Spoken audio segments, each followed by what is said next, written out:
ખ્યાલ આવ્યો? વિજ્ઞાનમાં કશું કરવાનું, વિજ્ઞાનમાં જોવું, જાણવાનું. શું કરવાનું છે? જોવું અને જાણવાનું. એમાં શું જોવાનું, જાણવાનું? કે જે મને જણાઈ રહ્યું છે એનાથી હું જુદો છું. શું કીધું? હા, કારણ કે પ્રકાશ મારો છે. શું છે? જોનાર જાણનાર અહંકાર છે, અને એ પ્રકાશમાં દેખાતી અવસ્થાઓ છે એનાથી હું કેવો છું? બસ આટલો અનુભવ કરવાનો છે. એમાં અગરબત્તીની જરૂર નથી, બોલતા નથી. સમજાય છે?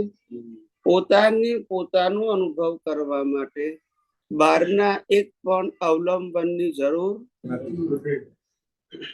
તમારે ભૌતિક વસ્તુઓ પ્રાપ્ત કરવી હોય તો બાહ્ય અવલંબનની જરૂર છે, પણ તમારે તમારા જ આત્માની અનુભૂતિ માટે બાહ્ય અવલંબનની જરૂર નથી. પણ અનુભવી જ્ઞાની પુરુષના માર્ગદર્શનની જરૂર છે. શેની જરૂર છે? હવે કેમ એટલા માર્ગદર્શનની જરૂર છે?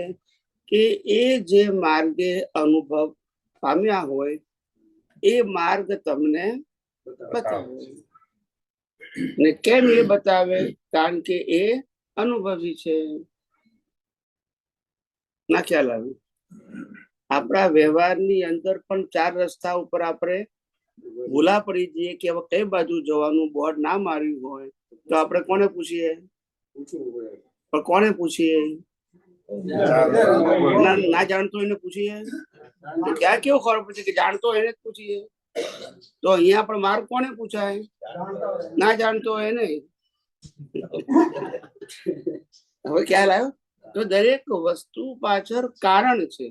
શું છે? એમને મહાપુરુષોએ અનુભવી જ્ઞાની પુરુષોનું મહત્વ સમજાયું છે. એની પાછળ કારણ છે. અનુભવી પુરુષને ભૂમિઓ કહેવાય. શું કહેવાય? ભૂમિઓ શબ્દ જાણ્યો છે ને?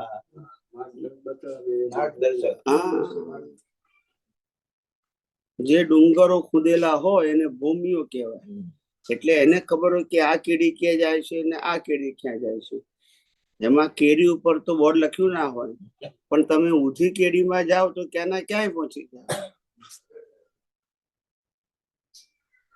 ખ્યાલ આવ્યો? એટલે મોક્ષનો માર્ગ છે ને, મોક્ષનો માર્ગ જ્યાં સુધી અનુભવી ના મળે ત્યાં સુધી ભૂમિયા વિનાના ડુંગર કહેવાય. શું કહેવાય? ડુંગરે ખરા, રસ્તા ખરા, પણ ભૂમિઓ નહીં. ફર્યા જ કરે. શું કરે? ભૂમિઓ નહીં ને, રસ્તા છે, ડુંગરે છે, પણ ભૂમિઓ. ભૂમિયા વિનાના ડુંગર. આ ભવ અટવીમાં લોકો ફસાઈ જાય છે, કારણ કે માર્ગદર્શન નથી મળતું.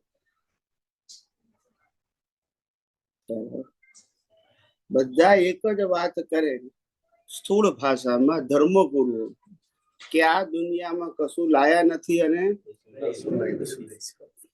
એવી વાત તો બધા જ કરે. ખ્યાલ આવ્યો? પણ આ દુનિયામાં જન્મ્યા ત્યાં મરે ત્યાં સુધી શરીર સહિત આપણું છે જ નહીં, તો લઈ જવાનો પ્રશ્ન ક્યાં આવ્યો? બોલતા નથી. તો આપી દેવાનો પ્રશ્ન ક્યાં આવ્યો? બોલતા નથી. મારું છે નહીં તો લઈ જવાનું નથી, મારું છે નહીં તો આપવાનો પ્રશ્ન ક્યાં આવ્યો? બીજાનું આપણે આપવાનું. ખ્યાલ આવ્યો? આ દુનિયામાં શરીર સહિત સત્તા, સંપત્તિ, સંબંધ અને સાધનો આપણા છે જ નહીં, શરીર સહિત. તો પછી આપવા લેવાનો પ્રશ્ન આવ્યો ક્યાંથી? ત્યાગ અને ગ્રહણ આવ્યું ક્યાંથી? ના સમજાયું? આ ધર્મ ગુરુઓએ ઊભું કરેલું છે. શું છે? હા,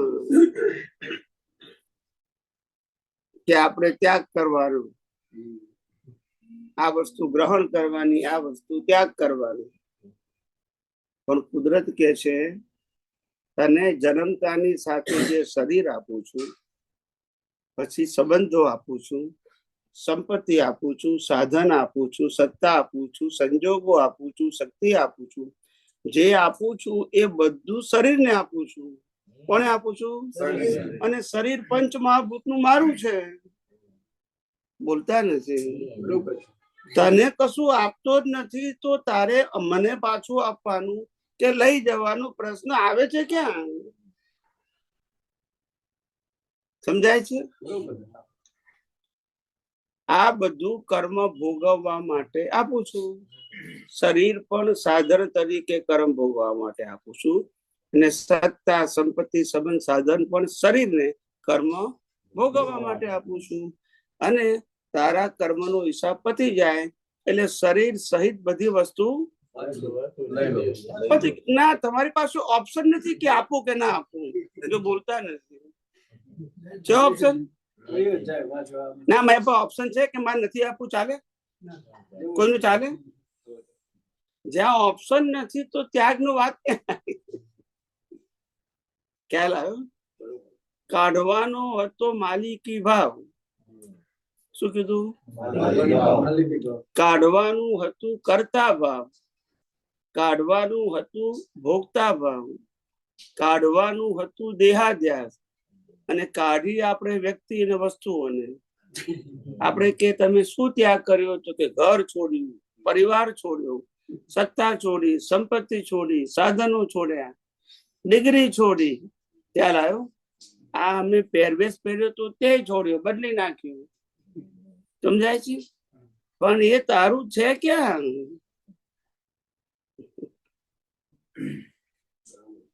એ બધું કુદરતનું છે. કોનું છે? કારણ કે કુદરત એ બધી વસ્તુ શરીરને આપે છે. અને શરીર પણ કોનું છે? આત્માને કશું આપતું જ નથી. તો અને આ અવતારમાંથી બીજા અવતારમાં આત્મા જશે કે શરીર જશે? તો આત્મા કશું લેતો નથી તો કશું આપવાનું નથી. તો આપવા લેવાની વાત આવી ક્યાંથી?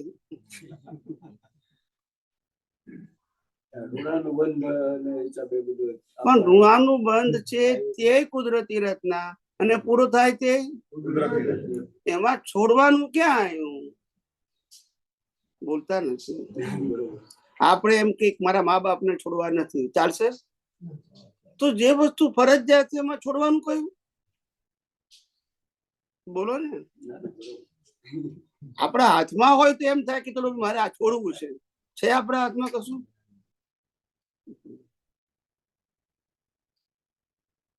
એક શ્વાસ લેવાનું આપણા હાથમાં છે,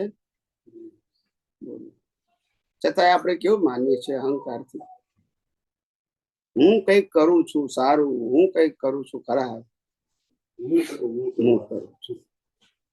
નરસિંહ મહેતા કહી ગયા ને, હું કરું એ કરે છે કોણ એ સમજે તો ઉકલે. આટલું સમજાતું નથી. હું કરતો અને જે કરે છે તે હું ભોગવતો અને જે ભોગવે છે તે હું માલિક અને જે માલિક છે હું જન્મતો કે મરતો અને જે જન્મે ને મરે છે હું. આ બેનો મેળ જ કેમ નો કાઢે? પણ દુનિયા જુઓ કેવી છે. આ સાચી વાત નહીં સમજવાથી તમામ લોકોની, ત્યાગીઓ અને સંસારીઓ, એ બધાની દશા બેસી ગઈ. શું બેસી ગઈ?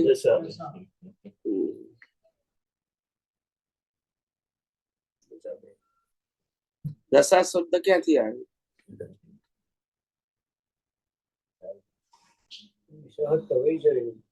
દશા શબ્દ આવ્યો ક્યાંથી?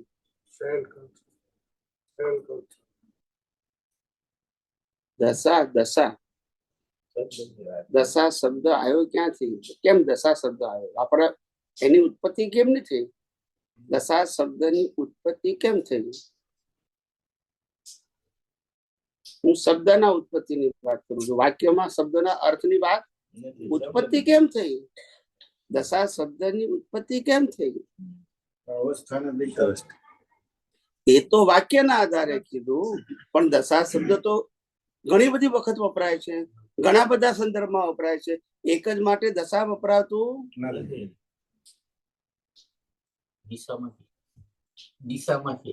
હા, દિશામાંથી દશા. તો દિશામાંથી દશા કેમ વપરાયું? તમારો જવાબ નજીકનો છે.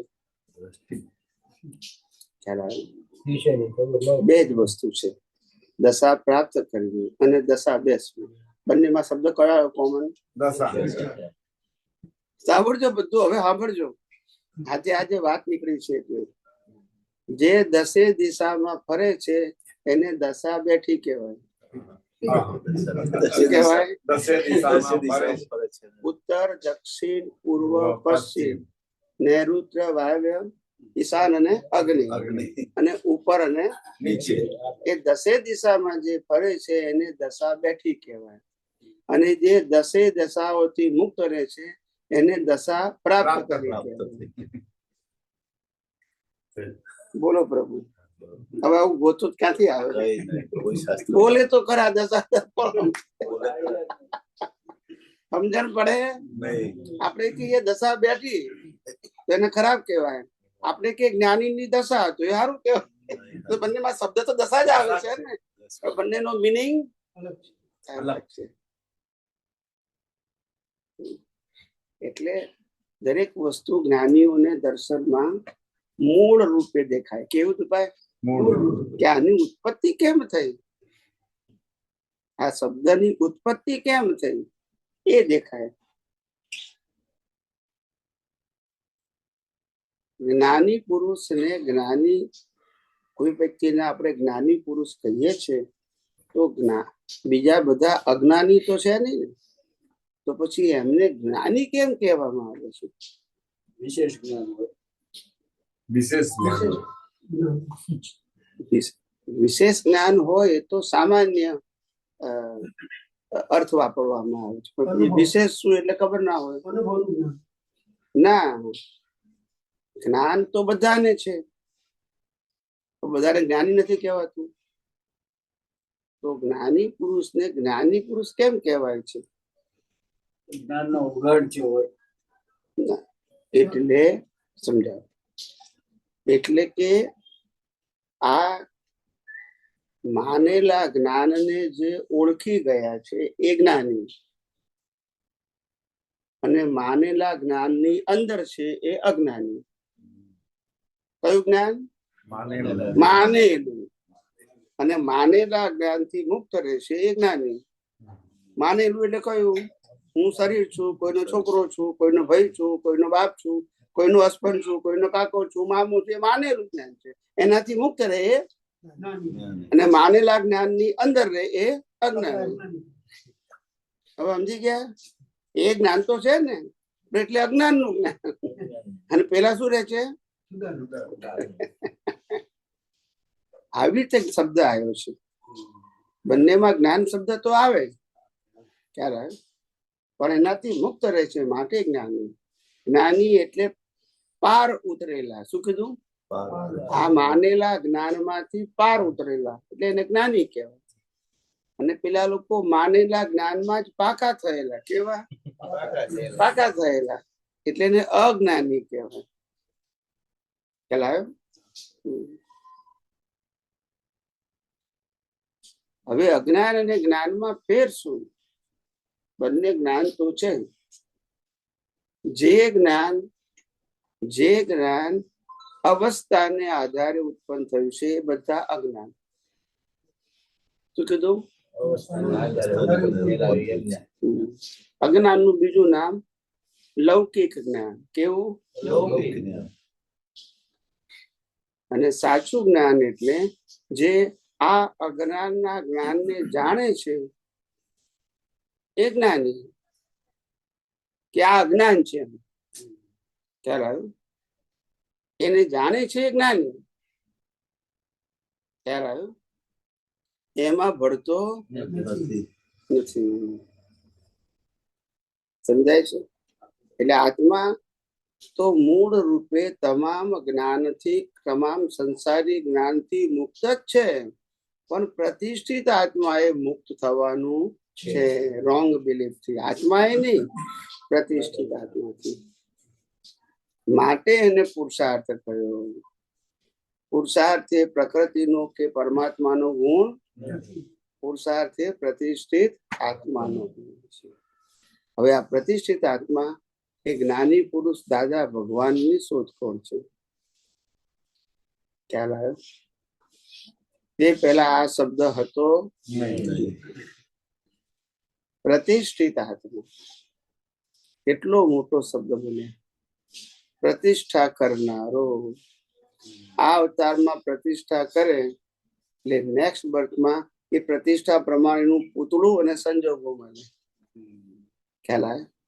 જેવી પ્રતિષ્ઠા એવો આકાર બને અને એવા સંજોગો મળે. સમજાય છે? પ્રતિષ્ઠા નથી કેતું પ્રાણ પ્રતિષ્ઠા. શું કે છે? પ્રાણ પ્રતિષ્ઠામાં પ્રતિષ્ઠા મૂર્તિ હોય એમાં પ્રાણ પ્રતિષ્ઠા કરે. શું કરે? કે આ રામની, આ રામ ભગવાન છે. એટલે પછી બધા શું કે છે? આ રામ ભગવાન છે, અમે રામની આરતી ઉતારીએ છીએ, રામની પૂજા કરીએ છીએ, રામના દર્શન કરીએ છીએ. પ્રતિષ્ઠા કોની કરે છે? ત્યાં કૃષ્ણ આવે અને કૃષ્ણની મૂર્તિ હોય તો ત્યાં રામ આવે, અને મહાવીર હોય તો ત્યાં રામકૃષ્ણ આવે. જેની પ્રતિષ્ઠા કરો એ જ આવે. હવે ખ્યાલ આવે? એને પ્રતિષ્ઠિત આત્મા કહેવાય. પ્રતિષ્ઠા એ પ્રતિષ્ઠિત આત્મા અમૂર્તની પ્રતિષ્ઠા કરે તો નિવેડો અમૂર્ત.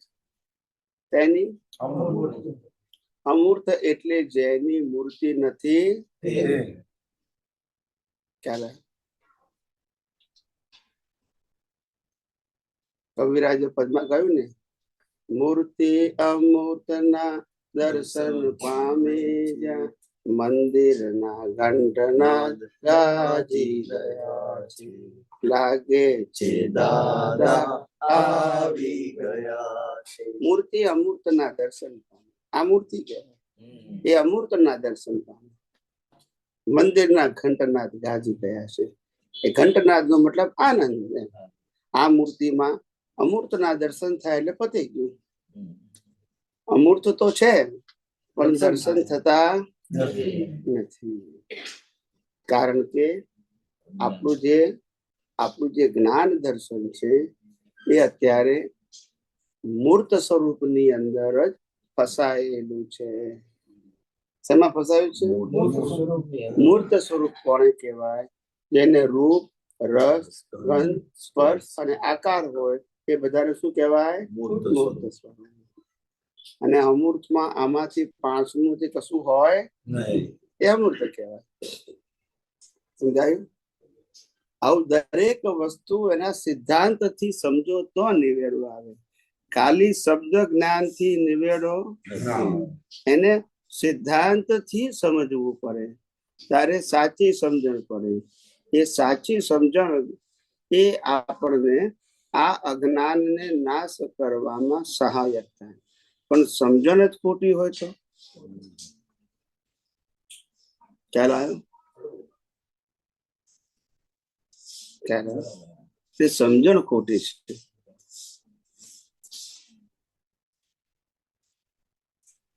હું શુદ્ધાત્મા છું એ સમજણ બી છે, અને હું ભૂલ કરું છું એ સમજણ છે. બોલતા નથી. બે વસ્તુ હોય પછી કે છે કે હું શુદ્ધાત્મા છું ને ભૂલ હું જ કરું છું અને માફી હું જ માંગુ છું. આ ત્રણ જગ્યાએ હું શબ્દો વપરાય અને વાપરો તો પછી સાચી સમજણ પડે. આવું થઈ ગયું કે શબ્દો તો જ્ઞાની ના પણ સમજણ પોતાની. એટલે સમજણ ભૂલ વગરની થશે. તેજી તારો સમજણ ભૂલ વગરની થવી જોઈએ. સમજાય છે? સમજણ ભૂલ વગરની થશે તેજી તારો આપણી સમજણ ભૂલ વાળી છે. કેવી છે? અને સમજણ ભૂલ વાળી એટલા માટે છે કારણ કે આપણે જે સમજ્યા છે એ આપણી મતિથી સમજ્યા છે. શેનાથી સમજ્યા છે? જ્ઞાનીની દ્રષ્ટિથી સમજવું. ચાલો, જ્ઞાનીની દ્રષ્ટિથી. જ્ઞાનીની દ્રષ્ટિ શું છે? જ્યાં તું છે ત્યાં સંસાર નથી. શું કે છે? અને જ્યાં સંસાર છે ત્યાં તું નથી. ના સમજાય? આત્મા કોઈ દિવસ સંસારમાં હોય નહીં અને સંસારમાં આત્મા બંને સ્વભાવથી કેવા છે? ખ્યાલ આવ્યો? હવે હોવું એટલે માન્યતા. શું કીધું? માન્યતા. હું આત્મા છું તો ત્યાં સંસાર હોય જ નહીં, અને જ્યાં સંસાર છે ત્યાં આત્માના. બંને પોતાના ગુણો અને સ્વભાવથી કેવા છે? જ્ઞાની પુરુષ માટે એવું કહેવાય કે એક સમય માટે પણ એ દેહમાં રહેતા ના હોય. એવું કેમ કીધું? આત્મા અંદર નથી તે તો કે દેહમાં રહેતા નથી, તો દેહની બહાર રહેતા હશે? ના, દેહમાં જ છે, શરીરમાં જ આત્મા છે. ખ્યાલ આવ્યો? પણ આત્માનું અસ્તિત્વ દેહને આધારે નથી. એને બાળી નાખો તો પણ આત્માનો આધાર દેહ નથી, પણ દેહનો આધાર તો આત્મા જ છે. બોલતા નથી. આત્મા નીકળી ગયો તો બોલો ને. પણ દેહને બાળી નાખો તો આત્મા ના પડે. હવે ખ્યાલ આવે છે? ખ્યાલ આવે છે? આત્માનો આધાર દેહ, પણ દેહનો આધાર. આ બધું સમજણ પડે? સમજાયું? માણસને એમ લાગે કે આપણે શરીરથી છૂટવાનું છે, સંબંધોથી છૂટવાનું છે, સંપત્તિથી છૂટવાનું છે, સાધનથી છૂટવાનું છે, સંસારથી છૂટવાનું છે. આ બધી માન્યતા ખોટી છે. શું કીધું? બધી માન્યતા 100% ખોટી છે. શરીરથી છૂટવાનું છે. શરીરને તો શરીરનો અંત તો કુદરત લાવવાની છે. તમારી પાસે ઓપ્શન છે? ઓપ્શન છે? સંબંધોથી છૂટવાનું છે. સંબંધો તમે હાચવી શકવાના છો કે એન્ડ આવવાનું? ના, પણ તમારે ના લાવો હોય તો ચાલે? તો સંપત્તિ છૂટવાનું છે કે સંપત્તિ એની મેળે જ આવવાનું છે? જે વસ્તુનો એન્ડ કુદરત લાવે છે એનો મારે એન્ડ લાવવાનો છે. ખ્યાલ આવ્યો? તો છૂટવાનું છે અજ્ઞાનથી. શેના છૂટવાનું છે? કે આ બધું મારું છે એનાથી, એ માન્યતાથી શું કરવાનું છે? આ બધું કુદરતનું છે, હિસાબ હશે ત્યાં સુધી રહેશે. હિસાબ પૂરો થાય એટલે પછી વ્યક્તિ હોય કે વસ્તુ હોય, બીજાનું શરીર હોય કે આ શરીર હોય, હિસાબ પતે એટલે. પણ આ બધી વસ્તુ મારી છે, મારે છોડવાની છે, મારે બદલવાની છે, મારે સુધારવાની છે. એ ભ્રાંતિ છે. એ ભ્રાંતિ. ખ્યાલ આવ્યો? આ બધું કુદરતનું હતું, કુદરતનું છે, અને છેલ્લે કુદરતની, અને એમાં કોઈની પાસે ચોઈસ નથી. રામનું શરીર એ કુદરત પાસે જ રહે છે, એટલે પંચમહાભૂતનું. રામની સંપત્તિ પણ કોની પાસે રહે? રામના સંબંધો પણ, રામની સત્તા પણ અયોધ્યાની કોની પાસે રહે? તો જે કુદરત લઈ લેવાનું છે એમાં મારે ત્યાગ કરવો પડે. તો ત્યાગ અજ્ઞાન નો કરવાનો છે. મારું છે માનવું એ ત્યાગ, એ અજ્ઞાન છે. હોવું એ અજ્ઞાન, પણ મારું છે અને મારે છોડવાનું છે, આ બે અજ્ઞાન છે. મારું છે જ નહીં તો મારે છોડવાનો પ્રશ્ન. કુદરતે આપ્યું છે, હિસાબ પૂરો થાય એટલે. હવે જે આપનાર લેનાર બે કુદરત છે, એમાં મારો કોઈ રોલ હોઈ શકે? બોલતા નથી. હોઈ શકે? મને જન્મ આપ્યો એટલે મા બાપ મળ્યા, અને એમનું આયુષ્ય પૂરું થયું એટલે મા બાપ જતા રહ્યા, એમાં મારી ચોઈસ છે? તો મારે ગ્રહણ ત્યાગ શબ્દ આવ્યો ક્યાંથી? બોલતા નથી. જે વસ્તુ કુદરતને કરવાની છે, સમજાય છે, એ વસ્તુ હું કરવા જઉં, ખ્યાલ આવ્યો? એને અહંકાર કહેવાય. શું કહેવાય?